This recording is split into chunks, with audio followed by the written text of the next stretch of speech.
तो आदाब, नमस्कार, गुड इवनिंग, सत श्री अकाल। एक बार फिर आप आदाब तमाम आदाब। लोगों का स्वागत है क्राइम तक की नमस्कार। कहानी के इस एपिसोड में। उम्मीद है पूरी फैमिली अच्छी होगी, अपना और अपनों का ख्याल रख रही होगी। जी आज की बिल्कुल। कहानी शुरू करूं उससे पहले एक तस्वीर आप लोगों को दिखाना चाहता हूं। ये तस्वीर राष्ट्रपति भवन की है। इसमें हमारी प्रेसिडेंट है और प्रेसिडेंट इस वक्त शांति के वक्त, यानी कि जब जंग न लड़ी जा रही हो, तब जो बहादुरी के लिए हमारे देश में दूसरा सबसे बड़ा पुरस्कार है, कीर्ति चक्र, वो एक शहीद की बेवा को दे रही हैं।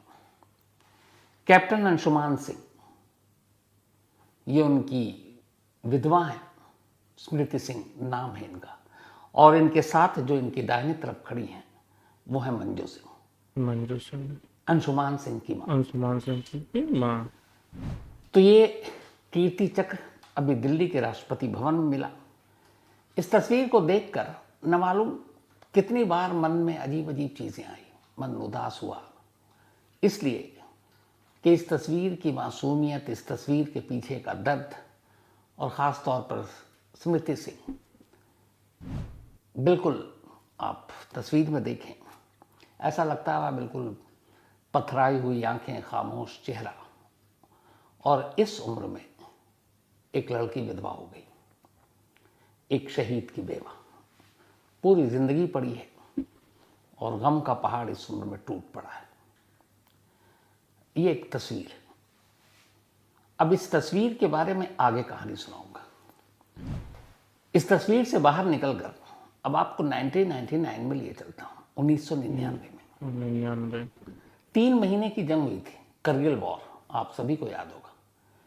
3 मई से शुरू हुआ था और जून जुलाई में खत्म हो गया था, शायद 26 जुलाई, जब हमने करगिल जंग जीती थी।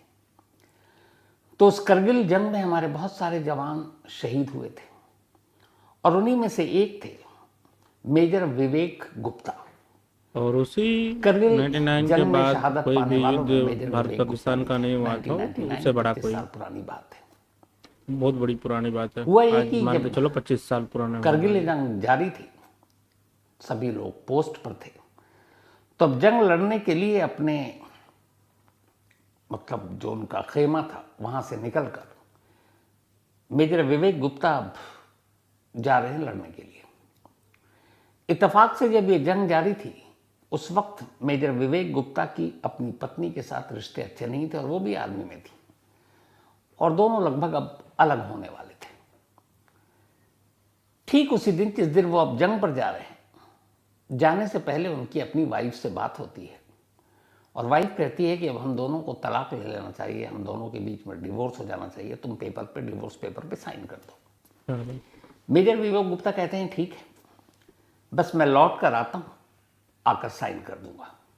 इस बात के गवाह उनके सीनियर और सुपीरियर भी थे मेजर विवेक गुप्ता के, और पूरी फैमिली, दोनों फैमिली को ये बात पता थी कि अब ये दोनों अलग हो रहे हैं, क्योंकि काफी वक्त से दोनों अलग थे और उस दिन सिर्फ डिवोर्स पेपर पर साइन करना था। इसके बाद ये कहकर मेजर गुप्ता वहां से निकलते हैं और इत्तेफाक से उसी रोज करगिल वॉर में वो शहीद हो जाते हैं। उसी थी। अब एक दस्तखत न करने का, जो आप कहें हर्जाना या जो चीजें होती हैं, वो ये हुआ कि आर्मी के रूल के हिसाब से मेजर विवेक गुप्ता की शहादत के बाद शहादत जो भी युद्ध मिला। उन्हें पेंशन से शहीद लेकर होते हैं उनको शहादत जो बोलते हैं, पैसे, क्योंकि वो युद्ध में लड़ते पुरस्कार, लड़ते। ये सब नेक्स्ट टू किन, NOK, यानी कि नोक, मतलब सबसे करीबी रिश्तेदार, निकटतम संबंधी, आर्मी के रूल में उसी को दिया जाता है। तब अचानक विवेक गुप्ता, जो एक डिवोर्स पेपर पर साइन नहीं किया उन्होंने उस वक्त कि आकर करेंगे, और वो गए और उसके बाद वो शहीद हो जाते हैं कुछ ही घंटों के अंदर। और उसके बाद फिर आर्मी के कानून के हिसाब से उनको मिलने वाली तमाम चीजें, इनाम इकराम, जो भी पैसे, सब कुछ अब उनकी उस बीवी को मिलता है जिसके साथ जिससे उनका बस उनकी डिवोर्स होना था तलाक और होने एक वाली सिग्नेचर थी। रह गया था, और वो बीवी इंटाइटल थी उनकी, इसलिए कि वो रूल था। अब जरा सोचिए कि अगर वो साइन करके जाते तो क्या होता। तो फिर उनको जो भी वीरता पुरस्कार, पदक, पैसे, पेंशन, ये सारी चीज़ें मिलती वो मेजर विवेक गुप्ता के माँ बाप को मिलती। और यहाँ ये भी है कि दोनों के रिश्ते अब अलग हो गए हैं और लगभग तलाक होने वाला है। लेकिन अब ये सब कुछ आर्मी का चूंकि नियम है कि सबसे निकटतम संबंधी, तो वो मेजर गुप्ता को दे दिया, वो उनकी विधवा को दे दिया गया। बेटे से वैसे ही अलग थी तो सास ससुर के साथ रहना नहीं था। अब मेजर विवेक गुप्ता के जो बुजुर्ग माँ बाप, उनका एक ही सहारा, उनका बेटा हो गया शहीद। सारी चीजें मिली अब बहू को, और माँ बाप के अब बुढ़ापे का लाठी भी नहीं रहा, और जीने का कोई जरिया और घर चलाने का कोई और, वो भी खत्म हो गया, क्योंकि वो सब कुछ बहू लेकर चली गई। मेजर विवेक गुप्ता के पिता ने डिफेंस मिनिस्ट्री में, रक्षा मंत्रालय में, उस वक्त के आर्मी चीफ, गुहार लगाई। वहां जाकर अपनी गुहार लगाई और कहा कि हम दोनों पति पत्नी, हमारा बेटा तो अब देश के लिए अपनी जान दे चुका है, लेकिन जो भी उसे मिली वो उस पत्नी को मिल गया जिस पत्नी के साथ उसका लगभग डिवोर्स हो चुका था, और आर्मी के ही तमाम जो उसके सीनियर अफसर थे इस बात के गवाह है, और एक दस्तखत की वजह से ये चीज रह गई थी। गृह बल्कि रक्षा मंत्रालय ने उनकी इस फरियाद अपील पर एक इंक्वायरी बिठाई और फिर माना कि हाँ ये बात सच है, दोनों में डिवोर्स होना था और इधर माँ बाप का कोई है नहीं, तो क्या किया जाए। तब ये हुआ कि अब इस रूल में कुछ तब्दीली की जानी चाहिए। बड़ी जोरों शोर से उस वक्त करगिल वॉर के बाद ये शुरू हुई। फिर ये हुआ कि नहीं, आधा आधा मिलना चाहिए, जो विवेक गुप्ता की वाइफ को मिला जिनसे डिवोर्स होना था, और बाकी उनके आधा माँ बाप को। लेकिन इस पर अमल नहीं हो पाया और कुछ नहीं हुआ। वो सारी सुविधाएं मेजर विवेक गुप्ता की बेवा को ही मिल गया, माँ बाप यूं ही रह गए। हाँ, माँ बाप को स्टेट गवर्नमेंट ने कुछ मदद जरूर की, लेकिन उसके बाद एक सवाल उठा कि अगर आगे इस तरह की चीजें आती हैं कि आर्मी का कोई जवान अफसर हमारा शहीद होता है, तो फिर हकदार कौन, बेवा या माँ बाप, या दोनों? सवाल तो पब्लिक करेगी ही मैंने करेगी। शुरुआत में आपको कहानी के साथ पहले तस्वीर दिखाई थी, अब उस कहानी पर आते हैं। ये कैप्टन अंशुमान सिंह है। कैप्टन अंशुमान सिंह यूपी के देवरिया के रहने वाले, और आर्मी में 26 पंजाब रेजिमेंट में ये मेडिकल अफसर थे, एक डॉक्टर, पंजाब रेजिमेंट, और आर्मी में अपनी सेवा दे रहे थे।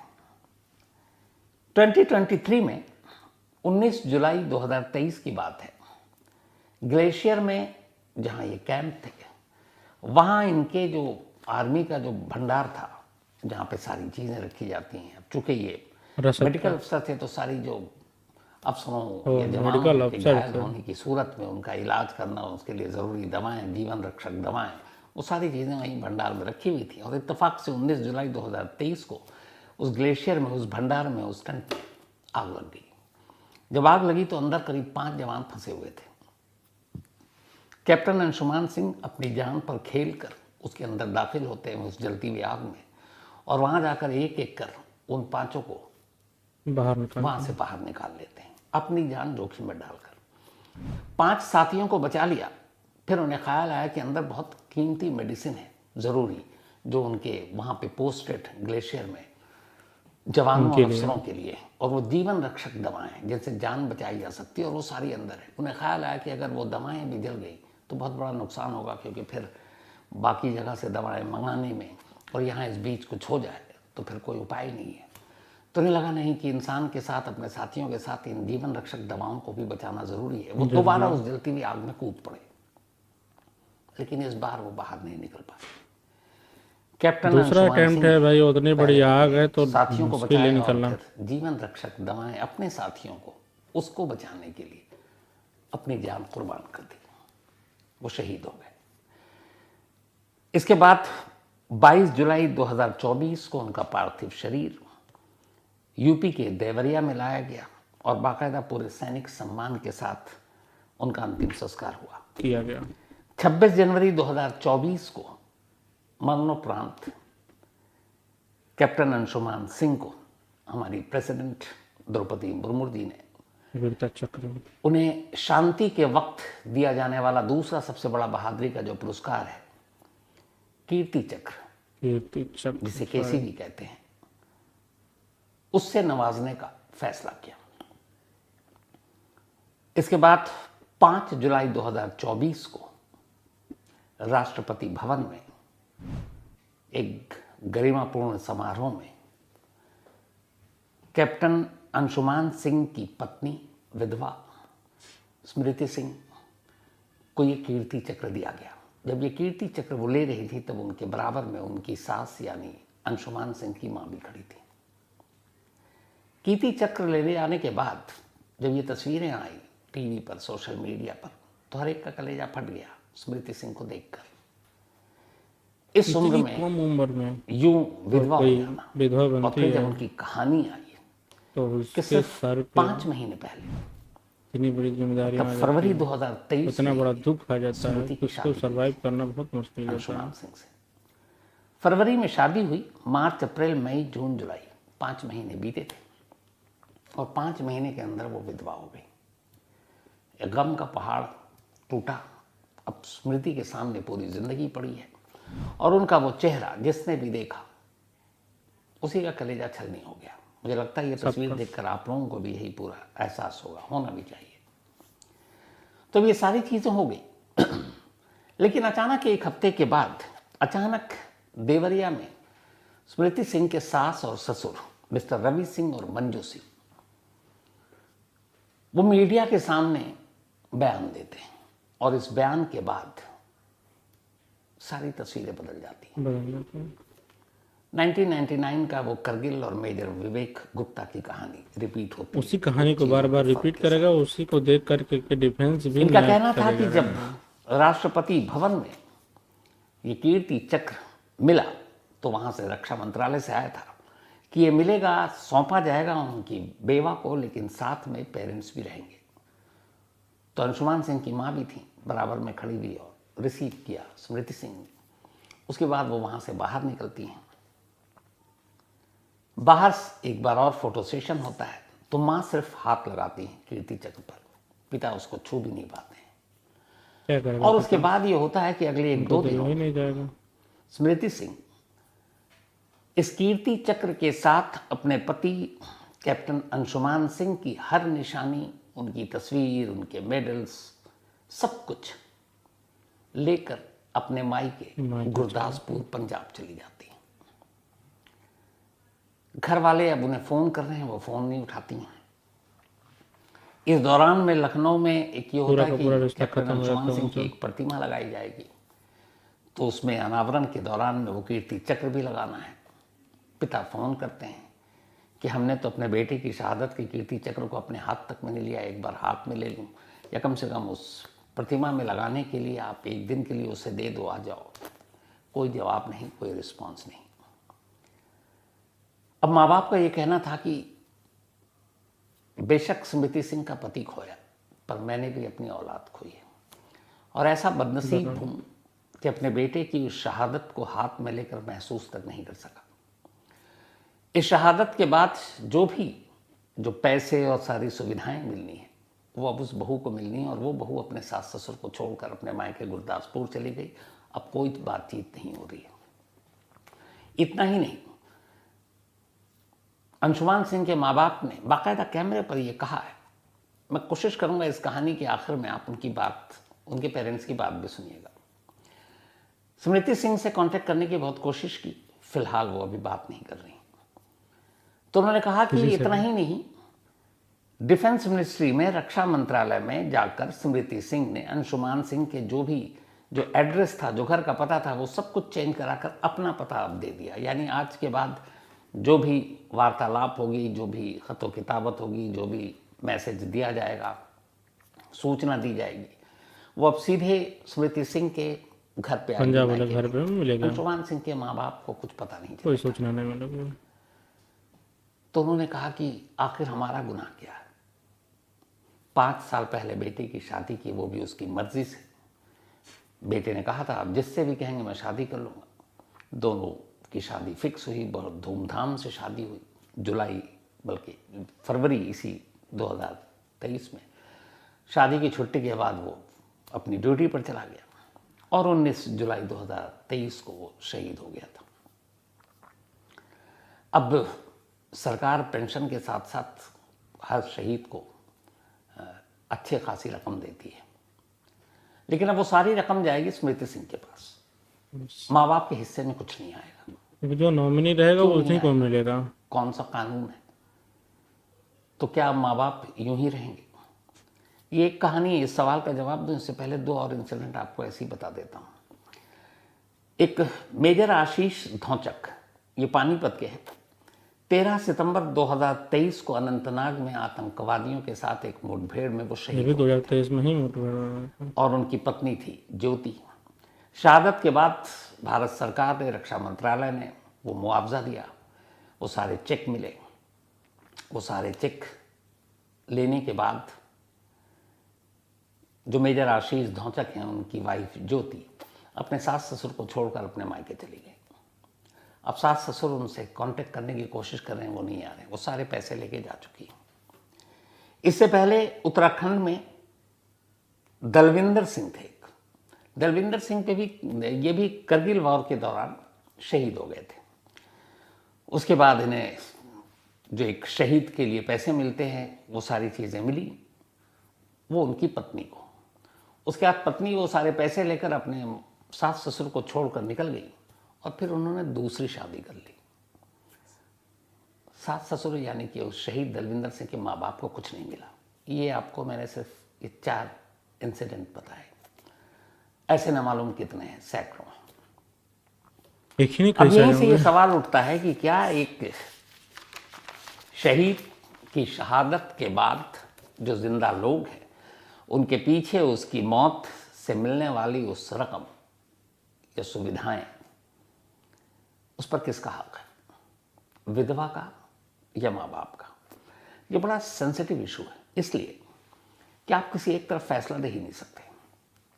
ऐसे समझ लीजिए कि अगर अंशुमान सिंह की ही बात करते हैं, 5 महीने सिर्फ शादी के हुए और स्मृति विधवा हो गई। अब उसके सामने पूरी पहाड़ जैसी जिंदगी है, कैसे जिएगी? तो उसे चाहिए मदद, बिल्कुल, और सरकार उसे पैसे देगी, जो भी पेंशन है, सारी चीज़ें मिलनी चाहिए, इसमें कोई गलत नहीं है। लेकिन दूसरा पहलू है, जिस माँ बाप ने अपने बेटे को पाल पोस कर बड़ा किया, इस काबिल बनाया कि वो देश के लिए लड़े, देश का सिपाही बने, और फिर उसको बॉर्डर पर भेजा और बॉर्डर पर जाने के बाद वो शहीद हो जाता है, और उस शहादत के बाद अब माँ बाप की उम्र बढ़ रही है, बेटा ही एक आसरा होता है, बुढ़ापे का सहारा होता है, लाठी होता है। अब वो नहीं रहा, वो माँ बाप अपनी अब जिंदगी बाकी की बची खुची कैसे काटेंगे? उनका सहारा क्या होगा? उनके जीने के लिए क्या रास्ता होगा? तो क्या ये माँ बाप द्वारा शहादत पूछा गया की सवाल है। सारी सुविधाएं एक को मिलना चाहिए या फिर या दोनों को मिलना चाहिए? उन घरों में ठीक है जहां पे माँ बाप और उनकी विधवा बहू सब एक साथ मिलजुल कर खुशी खुशी रहते हैं, वहां इस बंटवारे की जरूरत पड़नी नहीं है। लेकिन यहाँ आप सिर्फ स्मृति सिंह और उनके सास ससुर रवि सिंह और मंजू सिंह के हिसाब से अगर आप सोचें, तो आपको बताइए क्या करना चाहिए? अब यह है क्यों? ऐसा नहीं है कि ये जाने अनजाने में हो जाता है। बाकायदा एक रूल है, एक नियम है कि जो भी हमारी सेना में भर्ती होगा, चाहे वो अफसर हो या जवान हो, उसे एक कॉलम भरना होता है, नोक, नो नियर, जो होता निकटतम। है मतलब सबसे नजदीकी जो रिश्तेदार, तो वो कौन होगा? जैसे आप बैंक में, हम लोग जाते हैं और बैंक में फॉर्म भरते हैं तो एक नॉमिनी का नाम डालते हैं। तो आर्मी में भी ये है कि आपको बताना है कि आपका सबसे निकटतम वो शख्स कौन है, जो अगर आपको कुछ हो जाता है तो फिर आपकी सारी सुविधाओं पर उसका हक होगा। तो ये फॉर्म भरना होता है। तो इसमें 2-3 चीज़ें होती हैं। पहली, अगर उस जवान या अफसर की शादी नहीं हुई है तो फिर वो अपने माँ बाप माँ में से बाप किसी को को ही बनाता नॉमिनी है, बनाता है। किसी एक ही को नाम देना है, एक से ज़्यादा नहीं, या तो या माँ या फिर बाप। अगर उसकी शादी हो गई है तो फिर वो ऑटोमेटिक उसकी वाइफ का नाम आ जाता है। अब मान लीजिए वो कुंवारा है और शादी भी नहीं हुई है, तो फिर जो उसको लीगल जो भी पेरेंट्स है या जिसने उसको पाल पोस कर बड़ा किया, और वो जिसका नाम देना चाहे वो हो जाता है। तो अब यहाँ पे ये नोक वाला जो कानून है, इसमें खुद जवान अफसर अपनी तरफ से ये फॉर्म में नाम देते हैं कि कौन होगा, और जनरली हर शादीशुदा जवान अफसर अपनी वाइफ का नाम लिखता है। तो ये सीधा सीधी कानून हो गया। अब इसके बाद क्या होता है कि उसकी शहादत के बाद उससे जुड़ी हुई जो भी चीज़ें होंगी, चाहे वो वीरता पुरस्कार हो, चाहे उसके कंपनसेशन हो, चाहे उसका मुआवजा हो, चाहे पेंशन हो, हर चीज़ उसी को मिलेगी जिसका नाम उसने नोक में लिखा है, नियरेस्ट टू किन। तो पत्नी हो गई। लेकिन जो मेजर विवेक गुप्ता वाला इंसिडेंट था, उसके बाद आर्मी के भी को ख्याल आया कि ये क्या करें। तो आर्मी ने कहा कि जब भी ऐसा हो तो आप हमें आके कंप्लेंट दे सकते हैं, हम जांच करेंगे, हम बाकी के पैसे आपको, अगर लगेगा माँ बाप जेन्युइन है तो ज़रूर उसमें हिस्सा करेंगे। लेकिन कुल मिलाकर ये है कि पत्नियों का ही बनेगा और उसके बाद डिवाइड होगा डायरेक्ट। विधवाओं को। अब इसमें ये हुआ कि कुछ राज्यों ने इसमें अलग पहल की। जैसे यूपी है, हरियाणा है, हरियाणा से अपने आर्मी में जाने वालों की तादाद बहुत बड़ी है, एमपी है। तो स्टेट लेवल पर भी अलग अलग है, उत्तराखंड में इनके रूल हैं। जैसे हरियाणा में एक रूल है, और हरियाणा में रूल इसीलिए आया कि ये जो मैंने आपको बताया कि एक जब सारे मिली पेंशन उस मेजर की शहादत के बाद, तो उनकी वाइफ लेकर चली गई चेक, और माँ बाप बेचारे अकेले, उनकी कोई और औलाद नहीं थी। तो हरियाणा सरकार ने 50 लाख रुपए देने का ऐलान किया। माँ बाप ने जाकर शिकायत की, तो फिर हरियाणा सरकार ने एक फैसला लिया और वो कानून बन गया है। वो ये कि ऐसी सिचुएशन में अगर उनके राज्य का कोई जवान शहीद होता है या अफसर शहीद होता है, तो उसे जो भी मुआवजा देगी राज्य सरकार, उसको हिस्सों में बांट देगी। 35% राज्य सरकार ही देती, केंद्र सरकार नहीं देती है। उसकी वाइफ को जाएगा, मतलब शहीद की बेवा को। अगर उसे बच्चा है, उसकी औलाद है, तो 35% उसकी औलाद को जाएगा, मतलब विधवा के बच्चों को, तो 70%। बाकी के जो 30% बचेंगे वो 15% माँ को और 15% बाप को, यानी 30% पेरेंट्स को। यूपी में भी ऐसे ही है कि अगर ऐसा कुछ होता है तो फिर अब जैसे ये यहाँ पर रवि सिंह और मंजू सिंह और इनके बेटे कैप्टन अंशुमान जो शहीद हुए हैं, तो यूपी में योगी सरकार ने 50 लाख रुपए के मुआवजा का ऐलान किया, बट वहाँ एक नया कानून बना दिया उन्होंने। अब पहले ये 25 लाख था, 50 लाख बढ़ाया अभी हाल में ही। अब उन्होंने इन्हीं चीज़ों को देखते हुए कि जो बेवा हैं व विधवा हैं वो चली जाती हैं और माँ बाप बुजुर्ग लाचार रह जाते हैं, तो यूपी सरकार ने ये कहा कि नहीं, जो हम मुआवजा देंगे 25 से 50 लाख बढ़ा दिया हर शहीद के लिए, उसमें से 65% विधवा को और 35% पेरेंट्स को। 35% ये उनका है। 35%। उसी तरीके से एमपी ने भी किया है 70-30।